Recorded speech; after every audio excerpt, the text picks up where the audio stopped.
Hey there, berries, welcome to a new Sim City medieval builder that came out on Steam a few days ago called Patron.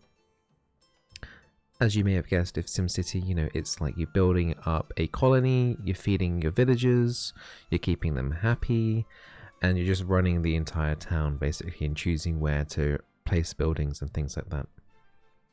It's a really chill game. I've played through a session before, and what I'm going to do is, if you're new and maybe like interested in picking this game up but you're on the edge, maybe I can convince you to buy or not to buy the game.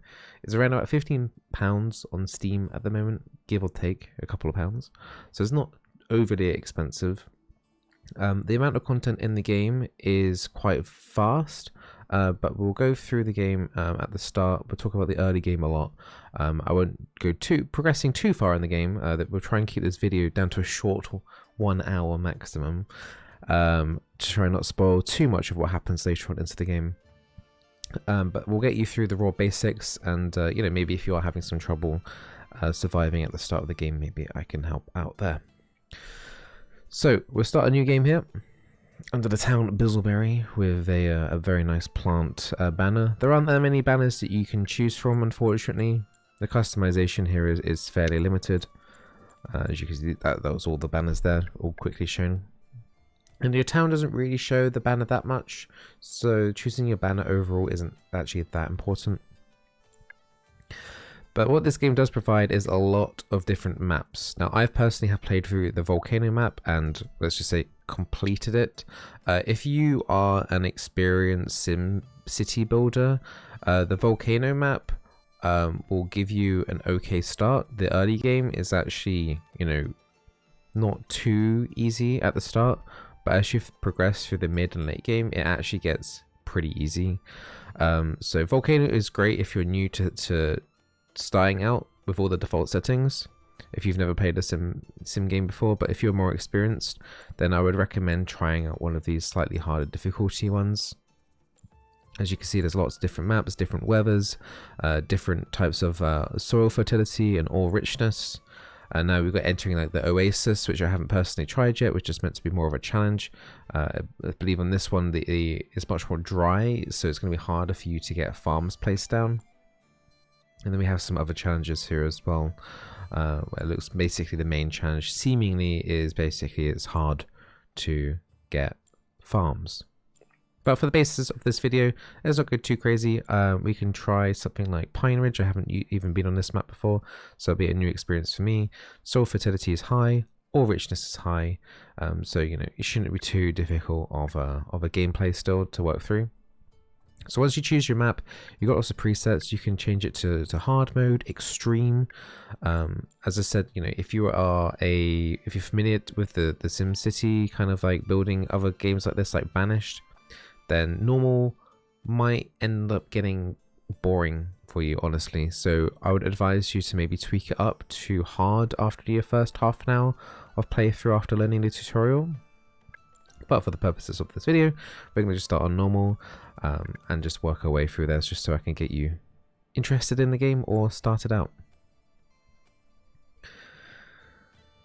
So this game is pretty in-depth as you progress through. As I've mentioned, there's a massive tech tree that you can unlock, but at the very start of the game you've got your starting building, your townhouse, and from here you're going to want to have a little look around, get your have a look around the map, scour where you want to go. You don't want to go too far away from your townhouse at the start, but basically we're looking for trees, good dense amount of trees to look for hunting, for food, and we need to start preparing for like gathering huts as well, which will gather mushrooms around these heavily wooded areas.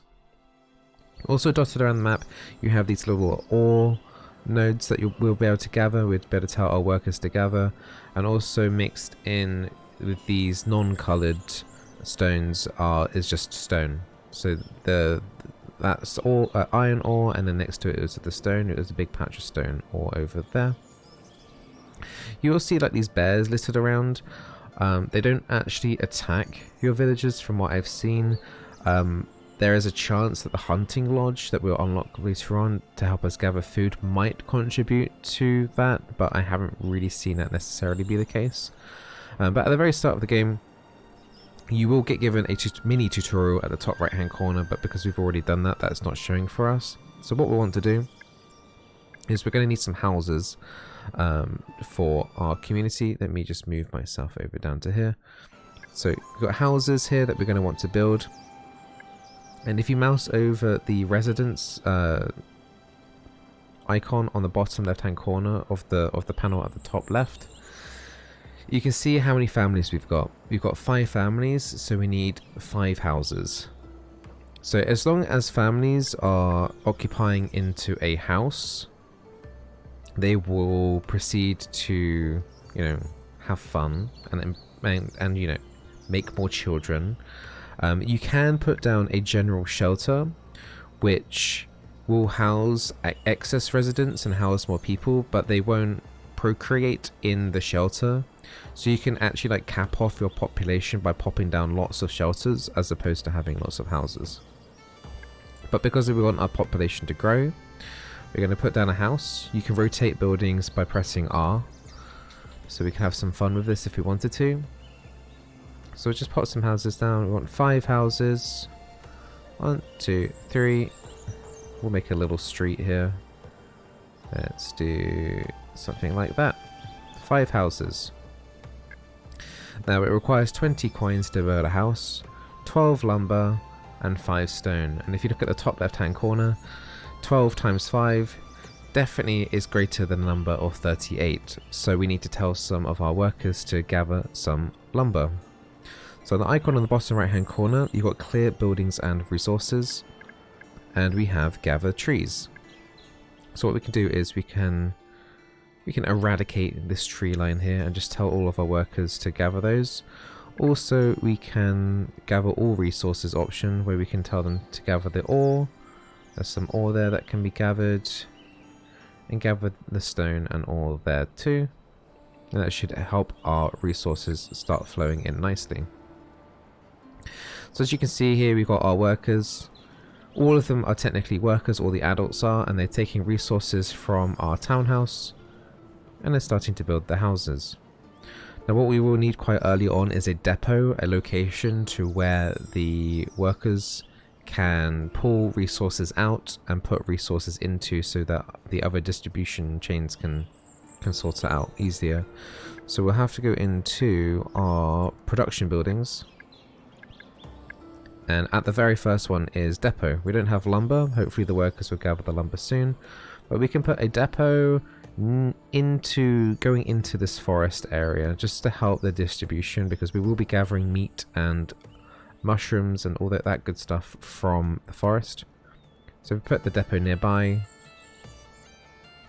it kind of prepares us for us doing that. Now you can speed up the time. I should mention, the red house icon means that they're homeless, but we're working on building their houses. You can speed up the time by using your 1, 2, 3, and 4 numbers. So 2 is double speed, 3 is 5 times, and 4 is 10 times. You can see everyone's running around like crazy.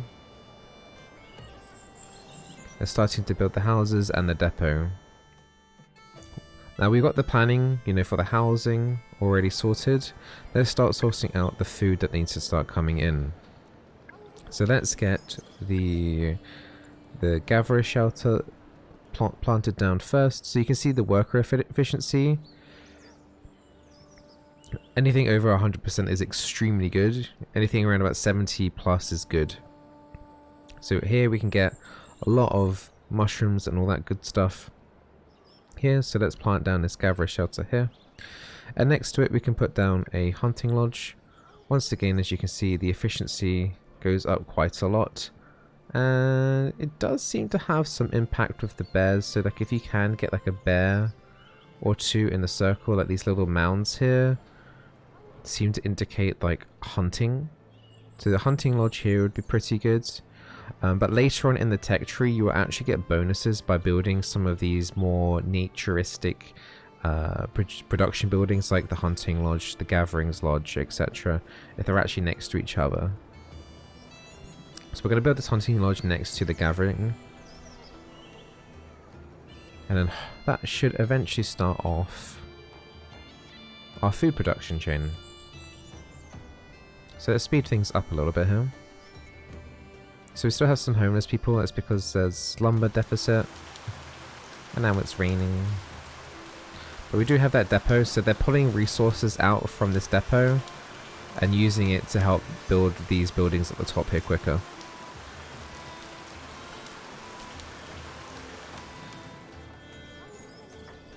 Right, so now we've got our first building is now complete. I'm actually just going to turn down the audio down here quietly. In this early kind of release build, the game does get extremely noisy. So we've got the gatherer shelter. We'll just pause it here. So we have nobody working here at the moment. So nobody working in the building equals, you know, nothing being gathered. If you press J, it brings up the workers board, the jobs board. So 10 general workers are people that will build things like the buildings, and they will pull resources from like the depots and things like that, and chop down trees and gather ore.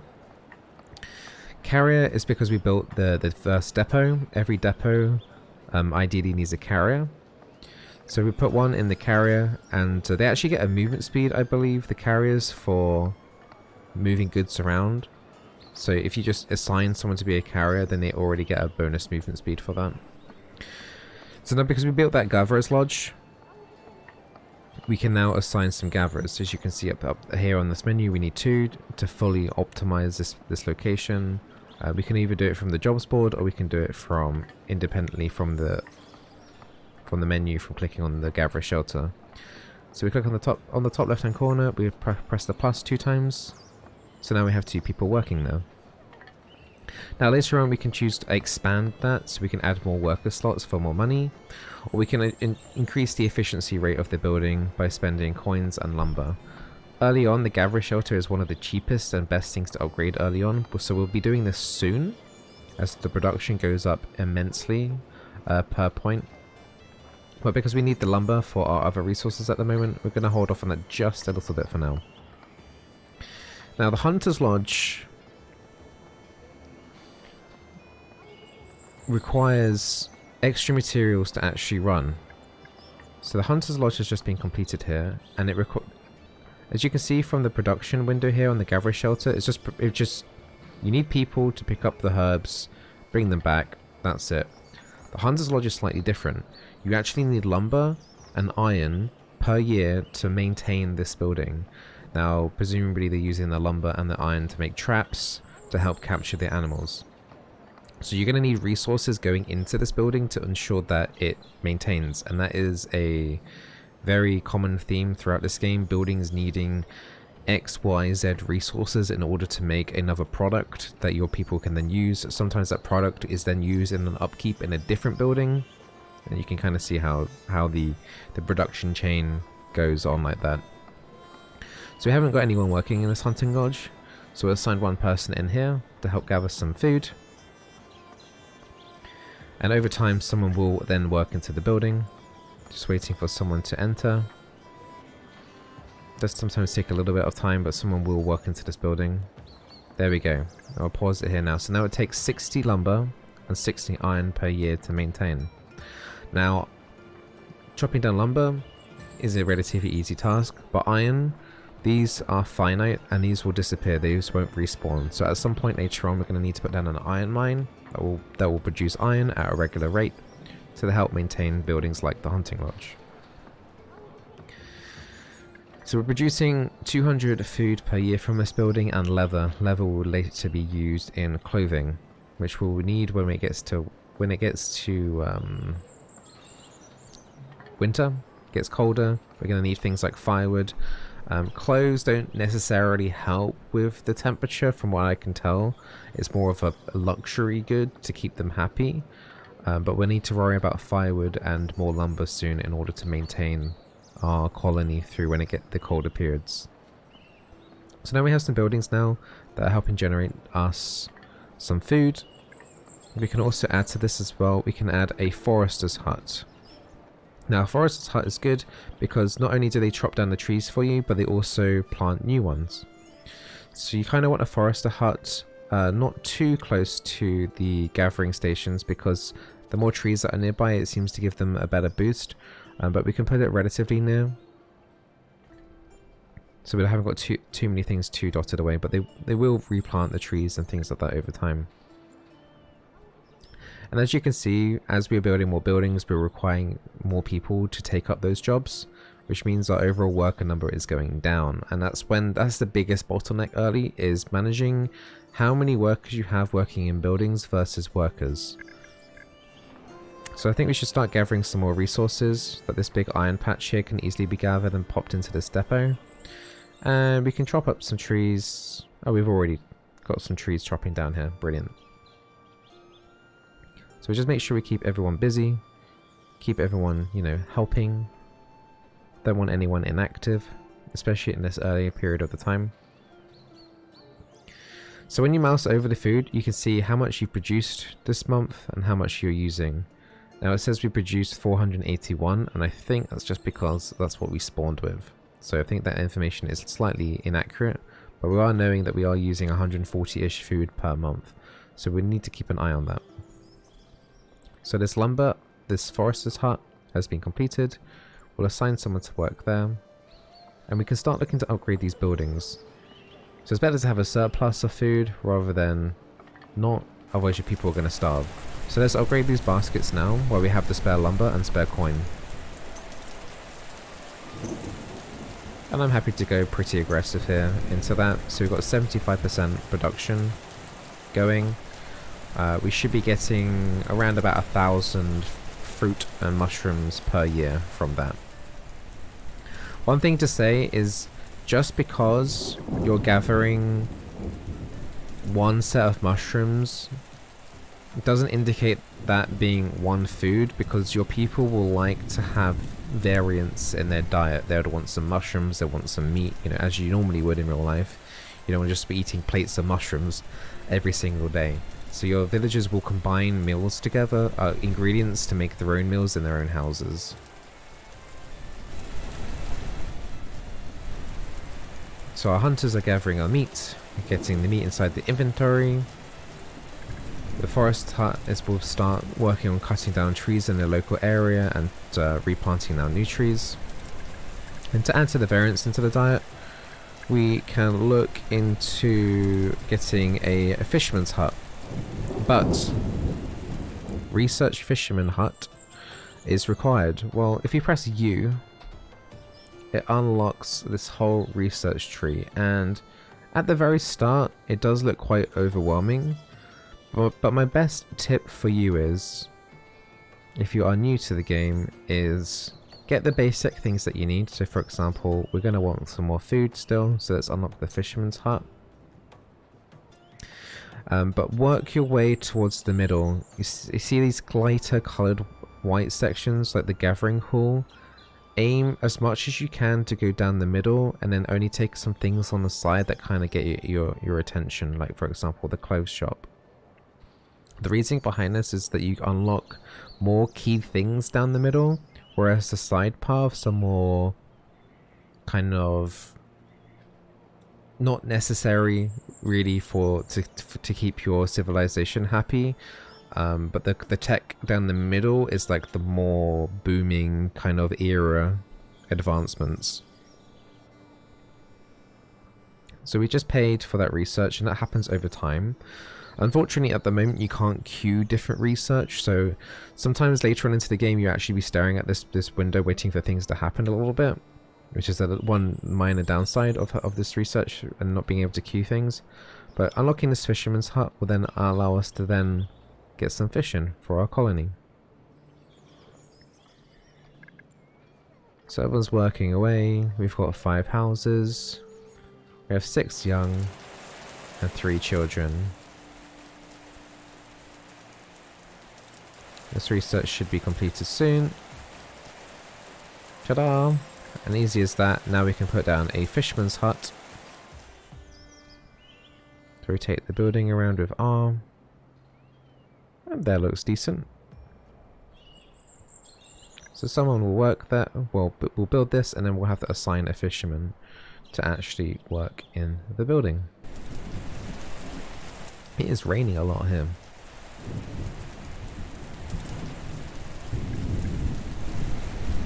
So as that is being produced, we kind of need to analyze the situation of, we need to start preparing for winter. It's going to get cold. We have lumber, but our firewood is actually dropping down quite a bit. So we're going to need to start looking at installing a sawmill for our town to make sure that we have firewood coming in. Also later on, some production buildings will actually use firewood for their own buildings, so firewood isn't just going to be used for warming people's houses. We can put the sawmill, let's put it, I don't want to put it too far away from the wood chopping stations, but I don't want it too close to the people's houses, as they're going to want to build a big housing hub altogether.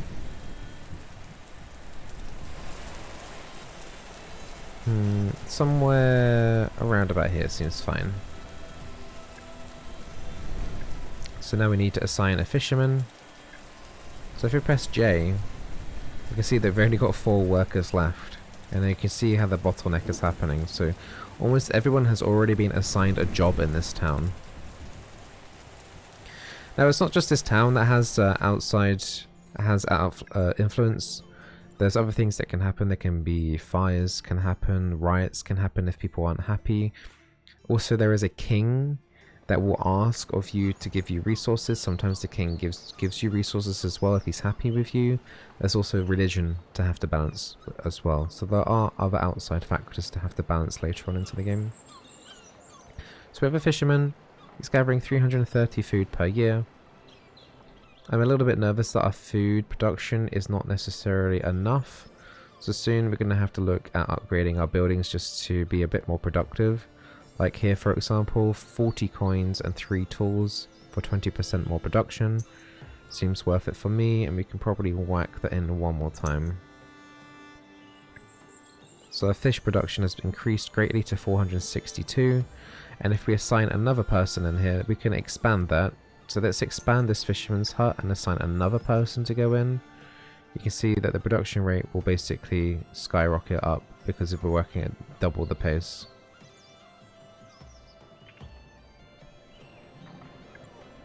Once another person enters the building, there we go, 924. So we're getting 924 fish now every year, which on fish alone would almost sustain this entire colony that we have. But you know, we have some extra meat coming in per year. We can also put some points in like the venison production if we wanted to. And we have all this extra, the fruits, the strawberries, the mushrooms coming in as well to help feed our town. Now we need to assign a sawmill. So the sawmill is going to use our lumber and convert it into firewood. We'll assign one person to work there. And now we've only got 2 workers left. And at that point, with this small colony, you need at least 1 or 2 workers still. So we aren't able to actually build any more buildings right now until we get more population. Now population can come through children, and children growing into youth, and then youth into adult. Once they become adults, they can then help and participate in society. The other option, there are some random events where you can save people from like a shipwreck, and you can choose to take them in or let them drown and basically take their resources. Sometimes there's other immigration things that can happen that can help increase the population of your town, but can also reduce the safety as well. So the sawmill is producing 800 firewood per year. We're only on 9 at the moment. Luckily it's not too cold at the moment, it's 33 degrees Celsius. But we need to get that firewood stockpiled and ready for winter. So we're going to put this on ×10. We can have a look at the other research as well. We can get a quarry to help our stone production, but stone early on isn't necessarily that important. But it's nice to get the research chain going down. Later on we'll unlock the mine, which will give us coal and iron mines, which we're going to need. As we mentioned with the Hunter's Lodge, they need iron to help make the traps, so we will need some people working in iron mines at some point.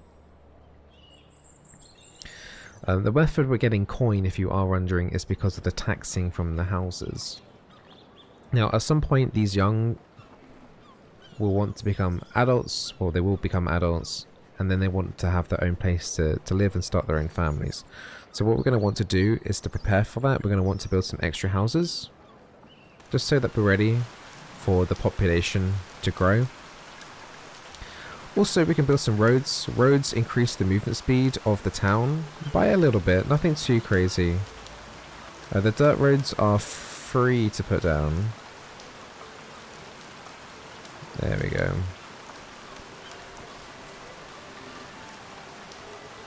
It seems like I built this house a bit too close to that one, but we can add some roads in just to help increase the movement speed of our population a little bit. Fire up a dirt road all the way up to the top there. Also, we could probably get a dirt road from here to the fisherman's hut as well, just to help increase the speed process. We could, if we wanted to, we could put a depot near this fishing hut, just so that they don't have to travel all the way from here to deposit their food. That is one thing that we could do later on. Might be a bit too much of a resource drain to put another depot down here too early. And while we're talking about the depots do have a maximum capacity, so we're on 939 out of 3000 at the moment. Later on you will unlock warehouses, which greatly increases the capacity.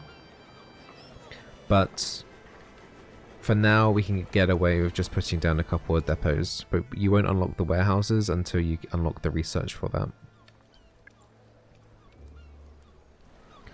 So we've got some extra houses building here, getting ready for the population increase from the youth into adults. Happiness overall seems to be doing okay. Anything 90 plus is generally good. Seems like luxury goods are not doing very well. That's probably our weakest thing at the moment. So luxury goods are things like clothes, pottery, furniture and flowers. But honestly, we're not in a position to actually make any of those goods at the moment, so we can't really look to doing that. And our glorious king has given us 150 corn, 150 firewood, and 150 lumber to help us get going and get ready for winter. The king is very generous at the start, but he can become a bit more annoying later on. So there isn't too much to do at the moment. We're just making sure that the balance of things are good. We have 2 spare workers. We could maybe build 1 more building and leave it onto 1 worker. Might be a good idea to tell the 2 workers that we've got left over to just finish up gathering these resources that we have littered around in the town. Like this spare stone here, for example. But everything seems to be working. We got a surplus of food. Lumber seems to be going well. We've got firewood for the winter, thanks to the king as well. Our iron is slowly being depleted over time, but nothing too crazy. So yeah, our population is doing okay at the moment, and it is hitting into those cold temperatures of 0 degrees. So it's nice that we have the firewood. The firewood is being used much more during these colder periods.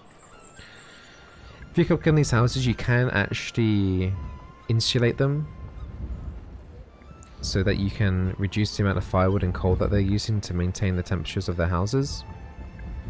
It only costs 20 coin and 5 lumber, so we can insulate a couple of these houses just to save on some resources. So entering to -3 now.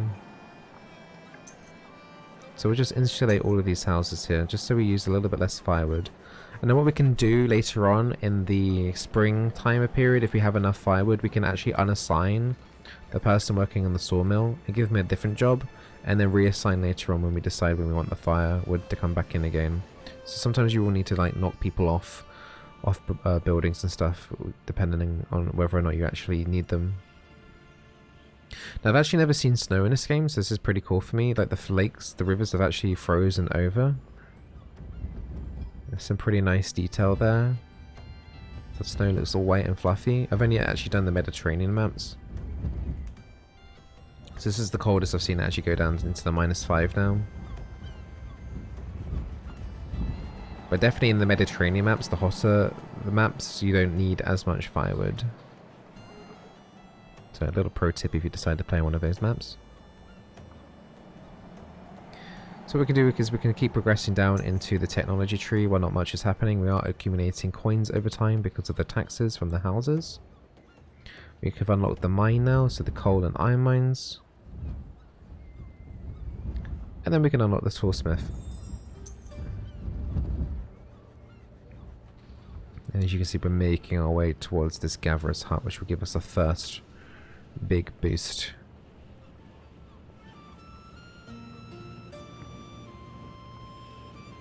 What we can also do here as well, we can unlock construction goods, which is a policy. So let's do that as well. Our money is starting to get a little low, but we're okay. So once that has completed the construction goods, we can go into our main townhouse and we can enact that policy. So that will give us construction goods plus 10%. It costs 260 coins per year, but I think we can afford it. And it will use 1 influence. It costs 1 influence to do that one. Other decrees cost more influence. So just factor that in. Not every decree is 1 influence. So we still have 2 influence remaining, so if we get unlock other decrees, we can add them to the list. So it seems like one of our families did make a child. All good. Population slowly growing. But as we get more and more children, they're going to want more and more food, etc. And children end up, as always, being a burden on society. Unfortunately, we can't throw Timmy down into the coal mines age 3. In this, we do actually have to wait for them to become adults. That's one of the downsides of this game. And talking about mines, we can start looking at where we are going to be putting our mines down. So at the top right hand corner, we can go to view. We can actually access the minimap here, so you can see we're in the top left hand corner of the map. And if we turn on grid, so this will show us where the yellow ones are our buildings, the red ones are terrain that you can't build on. And if we click on this again, this is soil fertility, so we can see and plan where we want our farms. So all this green area here is where we're going to want to put our farms. So when we get into that farming stage, we're definitely going to want to make sure our farms are in the southern portion of the town. And there's some great farms here as well. You can actually build bridges so we can access that. And if we press it again, we get ore. So you can see this huge green line is where we're going to be wanting to build our coal mines, our iron mines, our quarries, and things like that. So be using that grid once you get more experience early on to identify where exactly you want your town. Now we don't have any iron production nor any coal production. We are picking up iron off the ground as a resource, but that will dwindle away eventually.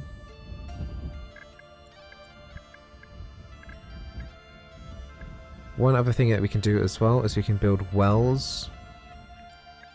So wells help reduce the chances of fires happening in towns. Now I've only ever seen fires start from a house, so it is advised to get down a well relatively early, and when you upgrade that to a stone well, the radius gets quite big. So just building down the one well for now is fine, and just building your housing around that well. You could also add some religion. You can also build a religious shrine here so people can pray. You can put that next to the well as well.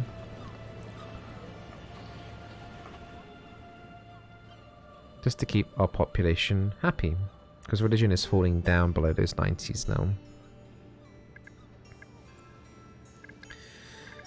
So we've unlocked a Herbalist Hut, which will help us heal people. Our population will use those herbs to maintain their health. It can help prevent things like the plague. But the problem is that we don't have... Let me add another carrier here. We do have 2 more adults now, and they did actually occupy a new house. but we still don't have a great deal amount of free workers, but we can probably start adding another building in. So let's build that Herbalist Hut just to help maintain our population's health.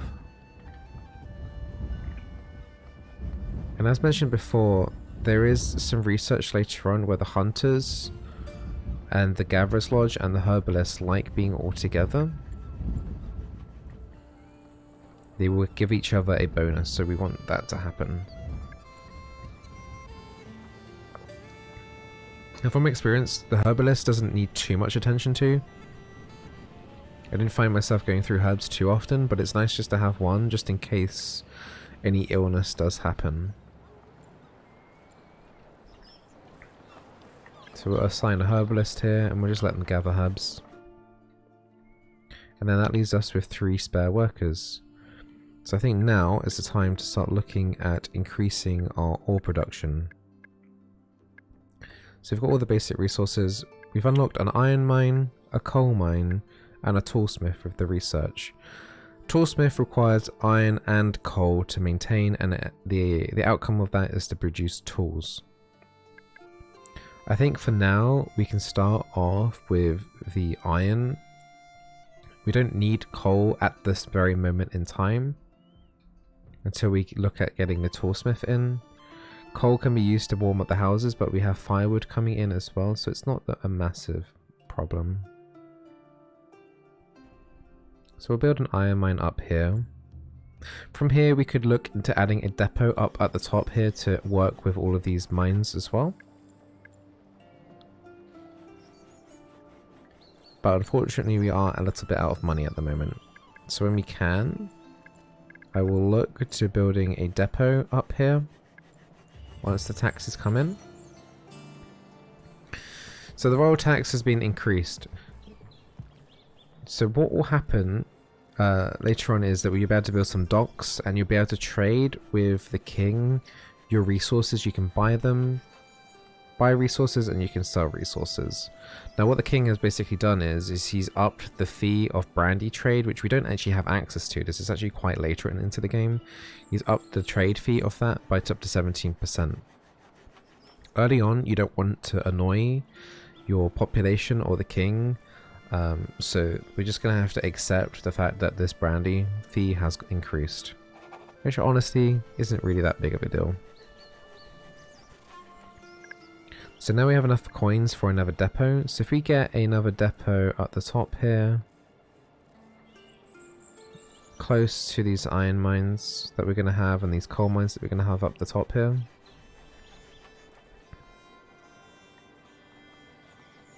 And our next growth of adult population will be working on the ore to help maintain the town on that front. So we're going to assign 2 iron ore workers here, but I don't have that many workers spare, so for now I'm just only going to maintain it with 1, and the upkeep on this is money and lumber. So our lumber is producing 18 per month, and we've used 37, so that's where we're starting to struggle now, will be our lumber.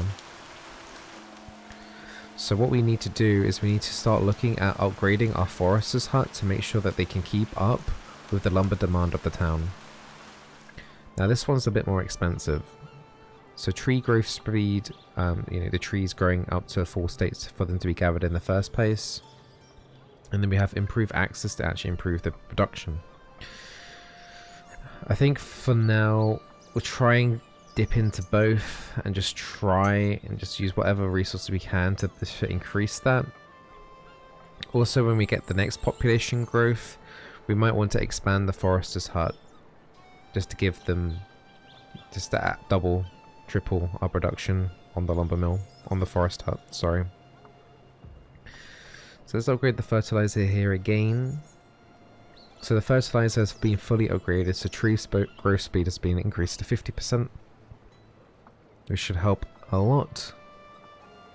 You can see he's planting down more trees.